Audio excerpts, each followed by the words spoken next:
आत्मकल्याण के इच्छुक एवं सुख शांति के इच्छुक यहाँ पर उपस्थित धर्म स्नेही भक्तात्मा पंच परमेष्टि का चक्रम्बोकार मंत्र जो सभी पापों का नाश करने वाला है, पुण्य का प्रकाश आने वाला है, हमारी यात्रा को मंगलमय बनाने वाला है। अतः हम सभी मानव बड़ी अहोभाव से तीनों योगों को सुव्यवस्थित करते हुए अपने दोनों हाथ जोड़ लें। ओम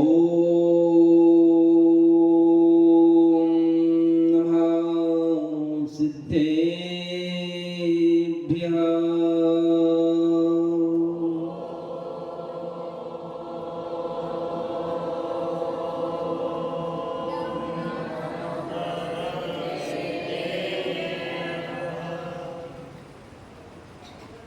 बोलो अनंतानंद परम सिद्ध भगवान की, पंच परमेष्टि भगवान की, परम पूज्य गुरुदेव आचार्य भगवान पुष्पानंद जी महाराज की, परम पूज्य मुनि श्री सर्वानंद महाराज की, तीन कमलों करुण मुनि महाराजों की, बोले परम पूज्य मुनि श्री कृष्णानंद जी महाराज की जय।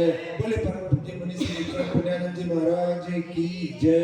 बोले मुनि संघ की जय।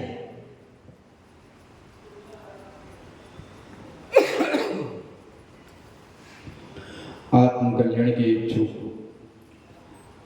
एवं सुख शांति के इच्छुक यहाँ पर उपस्थित धर्मश्रेय महानुभाव, उपदेश करने से पूर्व एवं उपदेश सुनने से पूर्व सर्वप्रथम अपन सब मिलकर के अपने सौभाग्य की सराहना करना और कहें अपने आप से, धन घड़ी एवं धन दिवस यूं ही धन जन्म मेरो भयो और भाग मेरो उदय आयो, दरस प्रभु जी को लखनऊ। धर्मश्रेय महानुभाव, अपन सभी बड़े ही सौभाग्यशाली हैं जो यहाँ पर जिस वाणी में साक्षात जयेंद्र प्रभु के दर्शन होते हैं, उस वाणी को सुनने के लिए यहाँ जयेंद्र प्रभु बनने की इच्छा से उपस्थित हो जाते हैं। धर्मश्रेय महानुभाव, इस संसार में कोई बल्लाई प्राणी होगा जिसके अंदर जिनेंद्र बनने की इच्छा हो, बहुत कम प्राणी होंगे। लेकिन आज सही मायने में हो जिनेंद्र बन इच्छुक इसलिए आ जाते हो। अपन प्रतिदिन अपने जीवन को ऊंचा उठाने के लिए और आगे बढ़ाने के लिए अपने जीवन में एक एक नया विचार, अपने जीवन को ऊंचा उठाने के लिए एक साधक सामग्री एकत्रित करते जा रहे हैं। क्योंकि ये नियम है, किसी भी लक्ष्य को पाने के लिए, किसी भी मंजिल को पाने के लिए, किसी भी ऊंचाई को पाने के लिए साधक सामग्री होती है और बाधक सामग्री होती है। जब बाधक सामग्री से हटते जाएं, उस साधक सामग्री से डटते जाएं, तो एक न एक दिन हमारी मंजिल प्राप्त हो जाती है। लेकिन समस्या आ जाती है हमारे जीवन में जो बाधक सामग्री से परिचय है हमारा अच्छी तरह से, जिससे ज्यादा परिचय हो जाता है वो हमें अच्छा लगता है, रुचिकर लगता है, आनंददायी लगता है। भले उसका परिणाम अच्छा ना आवे, भले उसका परीक्षा फल अच्छा ना आवे, भले उसका अंत अच्छा ना हो, लेकिन वो अज्ञानी प्राणी अपने अंत की चिंता न करके, परिणाम की चिंता न करके, परीक्षा फल की चिंता न करके वर्तमान में देखता है मुझे तो अच्छा ही लगता है, मैं ऐसा करूंगा, मैं ऐसा बोलूंगा, मैं ऐसा करूंगा। लेकिन भैया आचार्य भगवान कह रहे हैं कि अनादिकाल से लेकर आज तक हम विषय कसाय से परिचित रहे हैं अच्छी तरह से। पांचों इंद्रियों की भोग वो कसाई की पुष्टि, मन का संबंध कसायों से है, इंद्रियों का संबंध इंद्रिय वासना से है, विषय हो कसाई। धर्मश्रेय मंद हो, जब कोई भव्य आत्मा, पुण्य आत्मा, निकट मुक्तिगामी आत्मा, अल्प संसारी आत्मा अपने जीवन में अपनी दृष्टि को दृढ़ बना करके अपनी शक्तियों का, अपनी क्षमताओं का, अपनी उपलब्धियों का अपने लिए, किसके लिए, किसके लिए, अपने लिए मतलब शरीर के लिए, जो अपने लिए उपयोग करता है, जो आवश्यक है, क्योंकि आपने अपने जीवन को ऊंचा उठाने के लिए का संकल्प लिया है, मुझे अपने जीवन को ऊंचा उठाना है। धर्मश्री महानुभाव,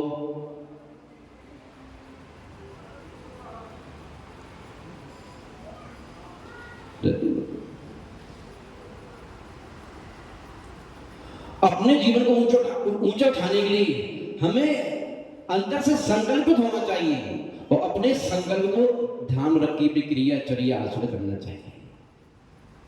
ये हम जो सोच रहे हैं, ये हमारी सोच हमारे जीवन को ऊंचा उठाएगी या नीचे गिराएगी। जो हम बोल रहे हैं, ये हमारी वाणी हमारे जीवन को ऊंचा उठाएगी अथवा नीचे गिराएगी। जो हम कर रहे हैं, ये हमारी क्रिया हमारे जीवन को ऊंचा उठाएगी या नीचे गिराएगी। अर्थात जीवन का संबंध हमारे गुण संस्कार से, हमारे परिणामों से। आपके परिणाम जितने निर्मल होते जा रहे हैं, मान लीजिए उठ रहे हैं आप, जितने परिणाम गिर रहे हैं, मान लो आपका जीवन गिर रहा है। धर्मश्री महानुभाव, जब हम अपने जीवन में ऊंचा उठाने का संकल्प लेते हैं तो कहां जाते हैं? उसके पास जाते हैं जिनने अपने जीवन को ऊंचा उठा लिया है।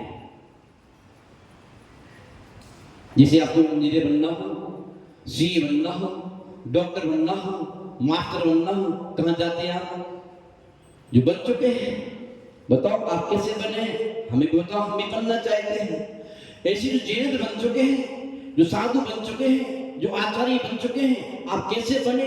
बताओ हमारे लिए भी, हम भी ये बनना चाहते हैं। और इतना ऊंचा उठाने के लिए आपके लिए कुछ आवश्यक कर्तव्य बताए गए हैं कि ऐसा ऐसा करोगे तो ऊंचे हो जाओगे आप, और ऐसा नहीं करोगे तो ऊंचे नहीं उठ पाओगे।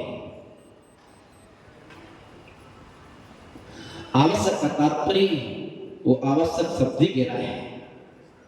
आवश्यक करने योग्य कार्य, आवश्यक कार्य की करने के अर्थ में आवश्यक करने योग्य कार्य को आवश्यक करते हैं। कर्तव्य, आवश्यक कर्तव्य आपका अवश्य करने योग्य कर्तव्य है, जो किसी के बस में नहीं है।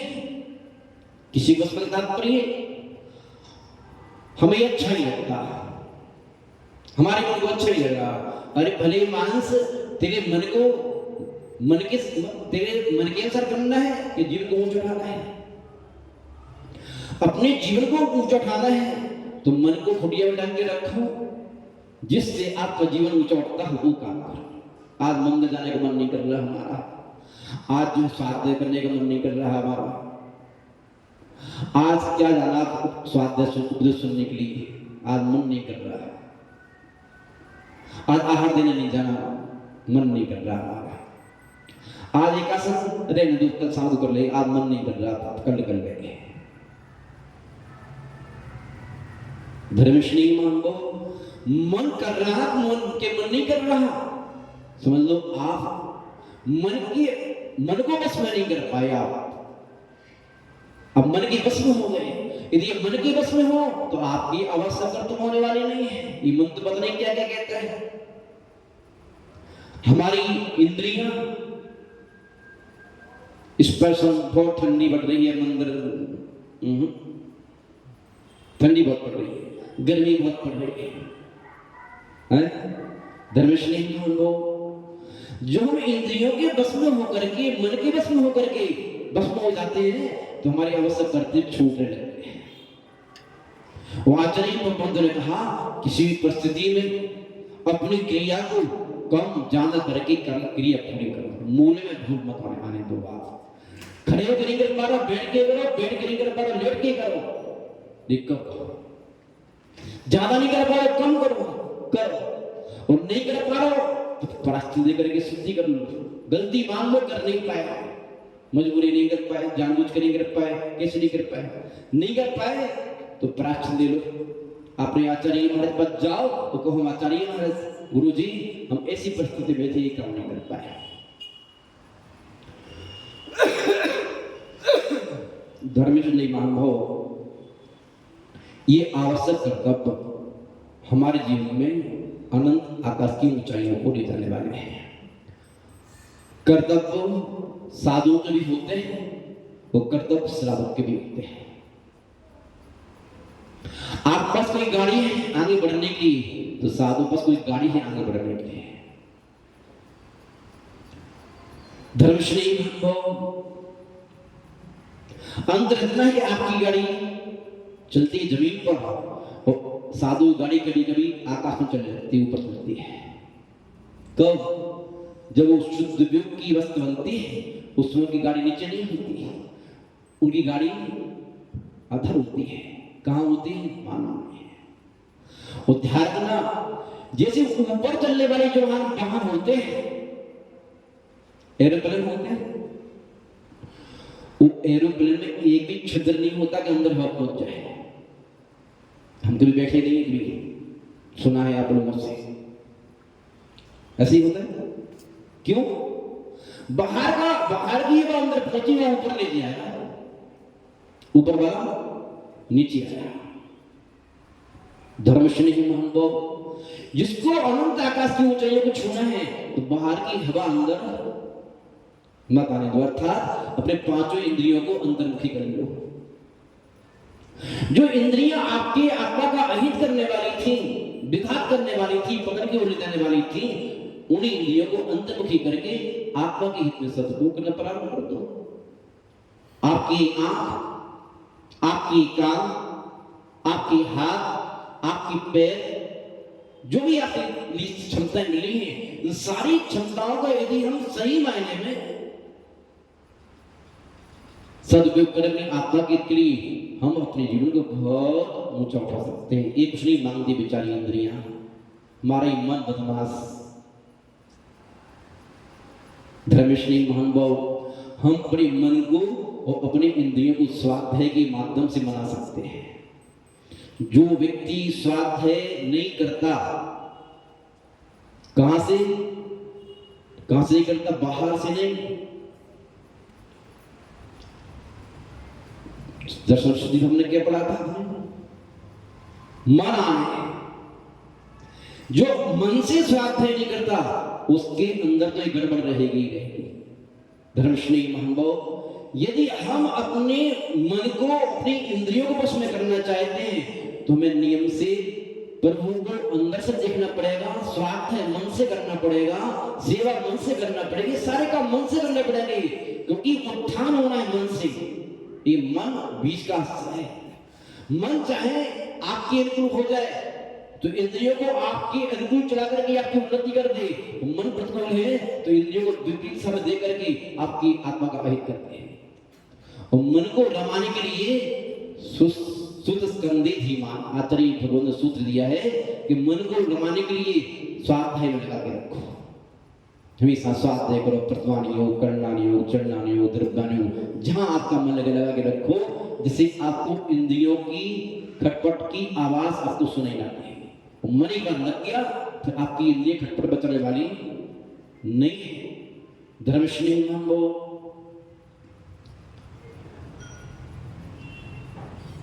देव पूजा, गुरु उपासना, स्वाध्याय, संयम, तप, दान, इस कर्तव्य, ये तीन कर्तव्य तो ऐसे हैं जो अन्य जाति के देव भी कर सकते हैं। देव पूजा भगवान देव लोग भी कर सकते हैं, गुरु की उपासना देव लोग भी कर सकते हैं अपने मर्यादा से।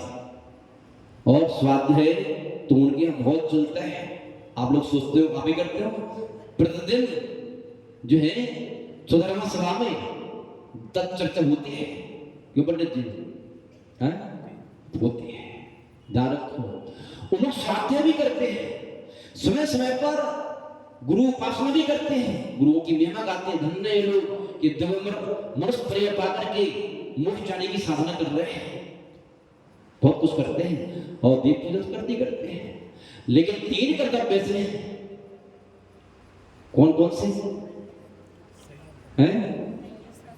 संयम, तप, उद्दान। 3 कर्तव्य देवलोक तो नहीं कर पाते, त्रिंज नहीं कर पाते हैं, और नारकी तो बेचारे कर ही नहीं पाते हैं। धर्मश्री में अनुभव ये मनुष्य प्रया ही ऐसी है जो छठी कर्तव्य को पालन कर सकती है, मुनि कर्तव्य तो बहुत दूर की बात है। संयम की साधना ये आवश्यक कर्तव्य है। ये संयम की साधना अनावश्यक कार्य करने के लिए नहीं है, आत्मा का पतन करने के लिए नहीं है, हिंसा, झूठ, चोरी, कुशील करने के लिए नहीं है। ये मनुष्य पर्याय है। मनुष्य पर्याय में जैन कुल में बुद्धि की निर्मलता, देव साथ गुरु का सानिध्य, हर प्रकार की अनुकूलता, यदि हम समुची अनुकूलता का सदुपयोग आप उत्थान के लिए करते रहे, समीक्षा करते रहे अपने आप की, कि हम अपने धन का अर्थात अपने जन्म से लेकर आज तक कमाई हुई धन का कितनी मात्रा में आप उत्थान के लिए उपयोग करते हैं, वो कितनी मात्रा में विषय की पुष्टि उपयोग करते हैं, अपने विचार कर लिया करो थोड़ा सा। हम अपने जीवन के समय का अपने आप उत्थान के लिए कितना उपयोग करते हैं और विषय की पुष्टि के लिए कितना उपयोग करते हैं। 2 ही मूल्यवान वस्तु हैं। हम अपने धन का कितना उपयोग करते हैं, हम अपने मन का कितना उपयोग करते हैं। तन, मन, धन, वाणी, तो प्रत्येक क्रियाचर्या पर दृष्टिपात करोगे तो आप पाएंगे आप कि हम आप उत्थान में बहुत पीछे हैं। कितने पीछे? बहुत पीछे। जबकि आचार्य भगवंतों ने कहा, हर बात ने क्या कहा? आचार्य भगवंतों ने जब कारगी बात आई तो उन्होंने बहुत, हमारे भगवान बड़े दयालु हैं, उन्होंने कहा 50% अपने लिए करो। आप क्या करो? 50% स्वयं के लिए लगाओ, 25% आप सेविंग कर लो आगे के लिए, कई काम में आएंगे, और 25% का आप में कल्याण में कर लो। समझ में आता है? फिर भी कोई कहे महाराज जी हुई तो कमाई बहुत कम है, 50% इतना करेंगे दिक्कत हो जाएगी, कमाई कम है तो कोई बात नहीं। फिर उन्होंने कहा अपनी कमाई 6 हिस्से करो। कितने हिस्से करो? 6 हिस्से करो, 3 हिस्से अपने में लगा लो आप खर्चे पानी में, और जो है बाकी 49% अपने खर्चे में लगाओ, 16% आप जो है अपने सेविंग कर लो आने के लिए, और 16% का आप जो है करो दान कर दो, पूजा में लगाओ, परोपकार में लगाओ। महाराज भाई कोई तो निर्णय मात्र, कोई बात नहीं, 60% आप अपने लिए खर्च करो, क्योंकि घर का खाना पीना थोड़ी छोड़ देंगे, खाएंगे पिएंगे पहनेंगे ओढ़ेंगे, कमाई छोटी है, कोई बात नहीं, 60% अपने लगा लो आप, और 30% सेविंग करो। देखो पक्षपात तो नहीं है, आप भले ही पक्षपात करते हो, भगवान ने पक्षपात नहीं किया बिल्कुल भी। भगवान ने कहा कि नहीं, इनका परिवार भी है, इनकी समस्या भी है, आपको पूरा छोड़ा, उन्हें कम महान भाव, उन्होंने कहा 10% बचा, 10% कर लिए करो, कोई बात नहीं, कुछ तो करो। धर्मश्री महानुभाव आचार्य भगवंत ने इतनी सारी छूटें देकर के आपको आप उत्थान की सूत्र बताए हैं। देव पूजा इसके बारे में कहा है, दर्शने निजेंद्राणाम साधु नाम बंधने ना तिष्ठचरम पापम क्षित्र हस्तु विदुत्कम। धर्मश्री महानुभाव जिनेन्द्रों के दर्शन, क्या जिनेन्द्रों के दर्शन, दर्शन शब्द बड़ा वैज्ञानिक दर्शन शब्द है, देव दर्शन के ऊपर तो एक अलग ही चीज है, विषय टॉपिक है। धर्मश्री महानुभाव दर्शन शब्द को देखना नहीं कहा, हम ट्राई कर देख लेते हैं, बाहर से बाहर को ये देखना है, और अंदर से अंदर ये क्या है? दर्शन है। जब अंदर से अंदर नहीं जुड़ा तो आपका दर्शन नहीं है, देखना मात्र है, एक पक्का मान लेना। हम मूर्ति को देख करके मूर्तिमान को निहार ले तो दर्शन हो गया। ऐसा दर्शन हो रहा है तो क्या होगा? साधु नाम बंद लेना चाहिए, उस साधु की वंदना, उनको नमस्कार, उनकी भक्ति, इससे क्या होगा? तो आचार्य भगवंत ने कहा ना तुष्करी चरण पाप। पहली बात तो यह है कि आपके पास जो प्रतिदिन नियमित रूप से अंदर से ये शब्द धारणा सारी उपदेशानुसार आपको यही मिलेगा, अंदर से और बाहर से, भावों से। स्कूल में लाके सारा है प्रतिभानी योग, चरणानी योग करना, करना योग अंदर से करना, द्रव्यान योग अपनी करना। चाहे उसमें कहानी सुनाओ, चाहे शुद्ध सुनाओ, चाहे गाथा सुनाओ, चाहे कुछ भी सुनाओ, सारे उपदेश का सार यही है, करना, अच्छा करना, अंदर से करना, अच्छे भावों से करना और अपने लिए करना। महान भाव तो आचार्य बोलते ऐसे कर रहे यदि हम तो ना चरण पाता। पहली बात तो वो पाप आपके पास आ नहीं पाएगा, क्योंकि नियम है, गुरु जी कहा करते हैं जहां प्रभु आप होते हैं, कौन होते हैं? जहां प्रभु आप होते हैं वहां पाप नहीं होते हैं। कैसे हो जाएगी? जिसके हृदय में भगवान विराजमान है, जिसके हृदय में गुरु विराजमान है और जिसके हृदय में गुरुओं की वाणी विराजमान है, इस प्रकार के पाप करने से दुर्गति हो जाएगी। इस प्रकार की क्रिया करने से ऐसा कर्म का आश्रम होगा, इस प्रकार का बोलने से परिणाम अच्छा नहीं आएगा। उसके लिए पाप करते वक्त कांपेगा, झकझोर जाएगा उस गुरु की वाणी, और अंदर बैठे हुए गुरु उसको झकझोर, क्या कर रहे हो? पागल हो गए हो क्या? क्योंकि गुरु तो अंदर बैठे हैं, झकझोरेंगे, अंदर बैठे झकझोरेंगे, अंदर नहीं बैठे नहीं झकझोरेंगे। बात अंदर की है। आपके अंदर गुरु है, आपके अंदर प्रभु है, आपके अंदर गुरु वाणी है, तो पाप करते वक्त आपके गुरु, आपके प्रभु और गुरु की वाणी आपको झकझोरेगी और सही काम करने की प्रेरणा देगी, भैया ऐसा नहीं, ऐसा करो, नहीं दुर्गति हो जाएगी तुम्हारी। तो क्या करेंगे आप? अपनी क्षमताओं का सदुपयोग करके और दुरुपयोग से बचा करके बचा कर जाएंगे आप। ना पहले तो पाप आ नहीं पाएंगे, और यदि भूल से प्रमाद से आ भी गए, क्योंकि बातें छोट सन है, प्रमादी है, पर भीतरा की तो है नहीं, ऐसा भी नहीं आता। पाप तो साधु के अंदर भी आ सकते हैं, आ ही जाते हैं। प्रतिगुण क्यों बनाया है? प्रायश्चित क्यों बनाया है? आप निंदा ग्रह क्यों बनाइए, श्री बनाइए? हम लोग प्रमादी हैं, प्रमाद से आ जाते हैं। संस्कार अनादि काल की गंदी विषय कसाई की, जितनी गंदी गंदी आदतें अपने अंदर हैं अब्बा थी, वो संस्कार आज की नहीं, अनादिकाल से हम लोग कर ही क्या नहीं तो कर रहे हैं। उसको तो दृष्टि भी नहीं गई। महान भाव यदि ऐसा है, यदि पाप आ भी गए तो क्या होगा? ना तिष्ठति चरण पापम, पाप बहुत समय तक आपके पास ठहर नहीं पाएंगे। कैसे ठहर पाएंगे? छिद्र हस्तौ यथोदकम्, जैसे अंजलि में भरा गया जल बहुत समय तक नहीं ठहर पाता, ऐसे ही जो पाप नहीं ठहर पाएंगे। धर्मश्री महान भाव गुरु उपासना यानी कि तात्पर्य क्या? गुरु के पास रहो, गुरु उपासना, गुरु के पास रहो। कहां से रहो? कैसे रहो गुरु के पास? कि वृत्ति के बहाने से पास रहो, कि आहार देने के बहाने पास रहो, कि स्वाद सुनने के बहाने पास रहो, कि विहार कराने के बहाने पास रहो। एक प्रकार जितने बहाने मिल जाए आपको उनके पास रहने के, पास रहो, सुरक्षा बनी रहेगी आपकी। यदि उनसे दूर हो गए तो आपकी ऊंचाई आपसे बहुत दूर हो जाएगी, आपकी उन्नति आपसे बहुत दूर हो जाएगी, आपका कल्याण से बहुत दूर हो जाएगा। सोचेंगे बहुत कुछ हो जाएगा, कुछ गुरु के पास स्वाध्याय है, ये भी कर्तव्य है। भी सही मायने में आचार्य भगवान कुंदकुंद देव ने रहे सार में सबके दो ही कर्तव्य हैं मूल रूप से।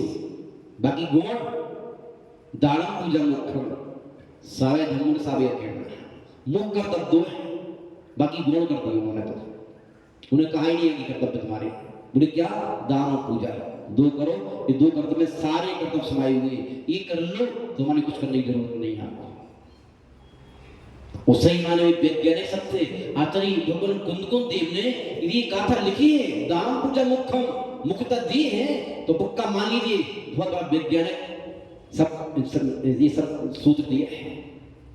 क्योंकि जब दान हो रहा है, जब पूजा हो रही है, वहां आपका सब कुछ चल रहा है। दान करते वक्त गुरु उपासना नहीं हो रही क्या?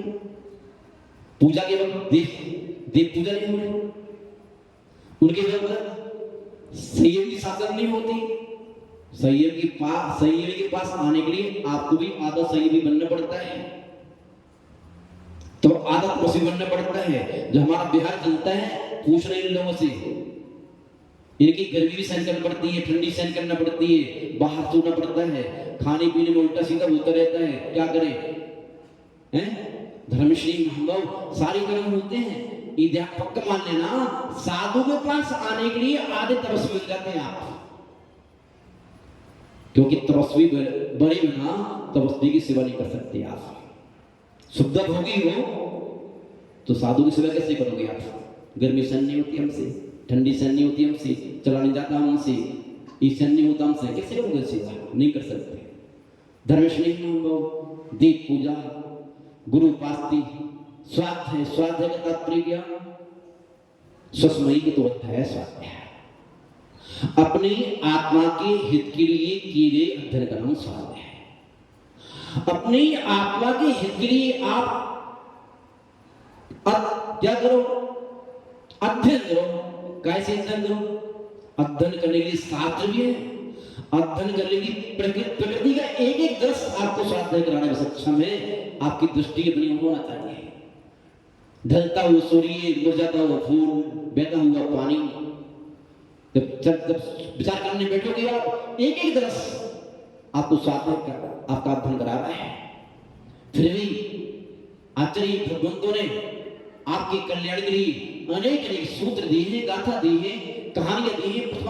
हमारे आचार्य भगवंतों ने इतना बड़ा उपकार किया है अपने लिए, अपने बड़े बड़े दर्पण दे दिए हैं आपको निहारने को, देखो अपने आप के लिए। लेकिन हम क्या करते हैं? उन दर्पण को देख के जाते हैं, अपने आप को देखते हैं। दर्पण को देखने से काम बनने वाला नहीं है, अपने आप को देखते रहो, स्वास्थ्य हो जाएगा। अपन लोग अपने ऊपर लगी हुई जो कालियां हैं, बुराइयां हैं, वो दूर हो जाएगी। और फिर क्या होगा? हमारे अंदर तो ऑलरेडी अच्छाई हैं। हमारी आत्मा के गुण की बाहर नहीं भाग गए, हमारे आत्मा के गुण आज भी मौजूद हैं, वो बुराइयों से ढक गए, ढक गए। और कुछ नहीं होगा। जब स्वाध्याय करने बैठेंगे, हमारी बुराइयां अच्छाइयां जीवन में आएंगी, तो बुराइयां अपने आप खसना प्रारंभ हो जाएंगी।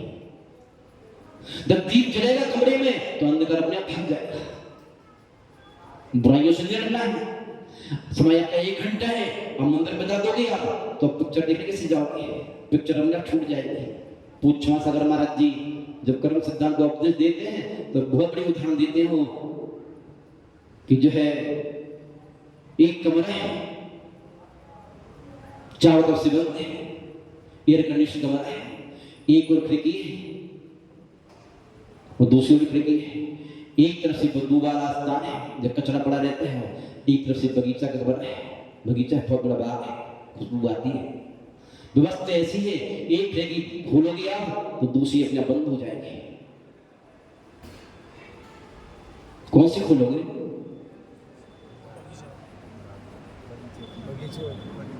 बोलो, हिम्मत नहीं आ रही है अकेले की, हैं? कौन सी खोलोगे?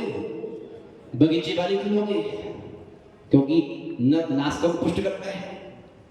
जैसे नाश्ता को पुष्ट करने के लिए हम बगीचे वाली खिड़की खोलेंगे, बदबू वाली नहीं खोलेंगे। ऐसे ही कल्पना अपने सीने पर हाथ रख के पूछ लिया करो आप, जब आपके लिए समय हो, जब आपकी शांति हो आपके अंदर में, और जब अकेले बैठे हो आप कमरे बैठ करके, आप खुले आकाश में चले जाएगा छत पर, अपने सीने पर हाथ रख के सोच लिया करो, हे आत्मा, तू जब से तूने जन्म लिया, पढ़ा लिखा, नौकरी की, बहुत पैसा कमाया, बहुत प्रतिष्ठा कमाई, बहुत यश कमाया, शरीर को पुष्ट बनाया, संबंध भी पुष्ट बनाए, सारे काम किए, लेकिन तूने अपनी आत्मा के लिए कुछ किया? कुछ किया? आपकी यहाँ पर रूप पड़ेगी, रूप पड़ेगी। मान भाव, हमें बस कुछ नहीं करना है, ये करना है, दीप पूजा, गुरु पाती, स्वाध्याय, संयम। संयम का तात्पर्य आप जानते हैं, ब्रेक आएगा उधर अभी 10 दिन सुनाने वाले हैं, 10 दिन सुनते हैं, बाकी सुनने की जरूरत नहीं होती है। साधु सन्यासी उसी 10 दिन सुनाते हैं और आप भी 10 दिन सुनते हैं, बाकी 10 दिन के बाद 10 दिन चले जाते हैं, गए। है कि अपने इंद्रियों पर ब्रेक लगाना, अपने मन पर ब्रेक लगाना, तात्पर्य कहीं एक्सीडेंट न हो जाए, मर्यादा का उल्लंघन न हो जाए, अपने इंद्रियों के माध्यम से और अपने मन के माध्यम से। मर्यादा की बात क्योंकि ध्यान रखना, जैसे मर्यादा के बाहर जब ज्यादा खा लेते हैं तो क्या होता है, मर्यादा के बाद खाने से शरीर विकार हो जाता है। ऐसे ही मर्यादा के बाहर सोचने से भी मन विकार हो जाता है, मर्यादा के बाहर देखने से दिक्कत आती है, मर्यादा के बाहर सुनने से दिक्कत आती है। जो आपको अपने जीवन को ऊंचा उठाने का लक्ष्य बनाया है आपने, उसमें वही देखो जिसमें आत्मा का हित हो, वही सुनो जिसमें आत्मा का हित हो, वही बोलो जिसमें आपकी आत्मा का हित हो। ये सब आत्मा का हित में वही कर देगा, तब तो बात बनेगी, अंत बात बनने वाली नहीं है। संयम और आगे क्या है, तो इच्छा निरोधा तपा। अपनी इच्छाओं को, जिन इच्छाओं के द्वार से संसार के सारे पाप दुर्गति में ले जाने वाले कहां से आते हैं, इच्छाओं के द्वार से आते हैं। उन इच्छाओं को गिरा दे दो आप। एक इच्छा का द्वार और है जहां से ऊंचा उठाने वाले सद्गुण आते हैं, वो द्वार खोलो आप। 2 द्वार है इच्छा की, जैसे द्वार सुगंधी दुर्गंधी का था, एक दुर्गंधी के सुगंधी का, ऐसे ही सद्गुण के आने का द्वार खोलो। सद्भावना यहाँ भी आपके पास परिणाम धर्मश्री महानुभाव और लास्ट में दिया हुआ है दान। दान के बारे में समझ चुके हैं, आप समझदार हैं। धर्मश्री महानुभाव समय बहुत हो चुका है, बस आप सभी वैसे तो हम समझते हैं, जो सुना है ऐसे ज्यादा जानते हैं, लेकिन फिर भी कई बार क्या होता है, राह आ जाती है समय निकलते, बार बार जैसा कोई मिलिट्री का जवान प्रैक्टिस करता रहता है, पता नहीं कब नौबत आ जाए लड़ाई लड़ने की। ऐसी हम लोगों ने सदैव अपने अंदर प्रैक्टिस करते रहना चाहिए, पता नहीं कौन सी बात का होता है जो हमारे जिम्मे आ जाए, किस मुसीबत का सामना करना पड़े, उस समय हम अपने आप की क्षमता कैसे लाएंगे, अपने आप को कैसे समझाएंगे, सामने वाले को कैसे समझाएंगे। यदि प्रैक्टिस करते रहोगे ना तो आपकी क्षमता आपसे गायब ना हो पाएगी, और यदि प्रैक्टिस नहीं की, प्रैक्टिस करने के बाद क्षमता गायब हो जाती है। जो प्रैक्टिस करती ही नहीं है उनकी क्षमता तो उनकी लाखों कोस दूर है। इसलिए हम लोगों को परीक्षा की घड़ी में कभी भी फेल नहीं होना है। अच्छे विद्यार्थी जो होते हैं समय से नहीं अपनी क्रियाकांड के लिए, अपनी पढ़ाई लिखाई के लिए तत्पर रहते हैं। हम समझते जितने विद्यार्थी बैठे हैं सारे अच्छे विद्यार्थी हैं, होनहार विद्यार्थी हैं, जो अपने जीवन के अंत में आने वाली परीक्षा के लिए सदैव तत्पर हैं। जो अच्छे विद्यार्थी होते हैं वो क्या कहते हैं, कोई अभी पेपर ले ले मेरा, तो सारा तैयारी है मेरी, तो कहीं से पूछ लो मुझसे, तैयारी कर लेना उसने। ऐसे जो अच्छे विद्यार्थी होते हैं वो कहते हैं कोई बात नहीं, ऐसा हो चलेगा, मैं तैयार हूं, किसी काम में पीछे। जो हर बात में तैयार हो समझ लो कुशल विद्यार्थी है, धर्मश्री महानुभाव। और हम समझते यहाँ बैठे हुए सारे विद्यार्थी कुशल है, होनहार है, अच्छे हैं। इतना ही कहकर अपने बड़े को विराम देते हैं। ओम शांति। परम पूज्य गुरुदेव आचार्य भगवान पशुनंदी मुनिराज की जिन वाणी के ज्ञान से सुजय लोका लोक सोवाणी वस्त्र धरो सदा दो हे जिन वाणी महाराज की तू जपद रैन जो तेरी शरण है सो पावे सुख चैन देव भजो अरिहंत को गुरु शिवाधर दया धर्म पारुषद ऐ मोक्षदातन श्रम मंत्रों का सारे महामंत्रों मुकारी आते हैं हम समय जपण मुकाबला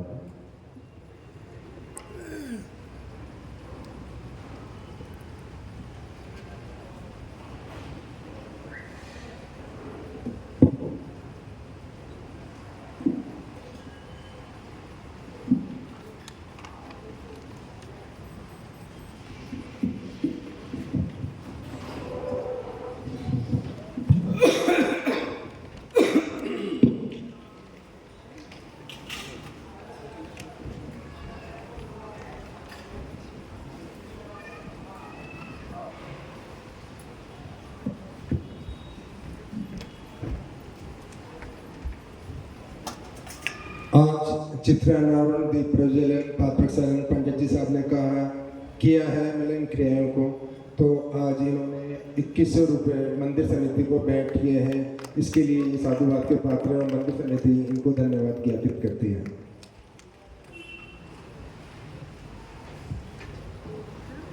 आचार्य श्री का आचरण अनुपम ध्यानी तावे अंतर में ज्ञान सिंधु लहराता, मूलाचार के दो दर्पण चारित्र यही बदलाता, तीर्थंकर सी सूरत जिनकी गुरु सिद्ध जो भावी, वसुनंदी के पूजक जग में कहलाते बड़भागी। ओम गुरु आचार्य श्री वसुनंदी मुनीन्द्राय नमः। अनर्घ्य प्राप्त अर्घ्य निर्पाते स्वाहा। अर्घ अष्टविधि प्रासुख लेकर गुरु चरणों में करे अर्पण, निज अनर्घ्य पद प्राप्ति करूँ मैं अभिनस्वर अनुपम पाव। नमोकार उच्चारित कर आचार्य वसुनंदी गुण गाऊं, सर्वानंदी जिनानंदी पुण्यानंदी गुरु पूजन कर हर्षाऊं। ओम रूम श्री सर्वानंदी जी महाराज जिनानंद जी महाराज पुण्यानंद जी महाराज के चरणों में अनर्घ्य पद प्राप्त अर्घ्य निर्पाते स्वाहा। जल चंदन नक्षत्र दीप धूपति पल्ला पूजा को जानत जो तुम जानत सो नर जान, सुख पावे तीर्थंकर की धुनि गण धरने अंगर थे धुनि ज्ञानमयी, सो जिन वर वाणी शिव सुखदान त्रिभुवन नामी पूज्य भई। ओम ह्रीं श्री जिन्मुखोद्भव सरस्वती देवी अर्घ्यं निर्पामते स्वाहा। बोधि समाधि परिणाम सिद्धि स्वाप्नोपलब्धि सिद्धि शोक सिद्धि, चिंतामणि चिंत वस्तुदान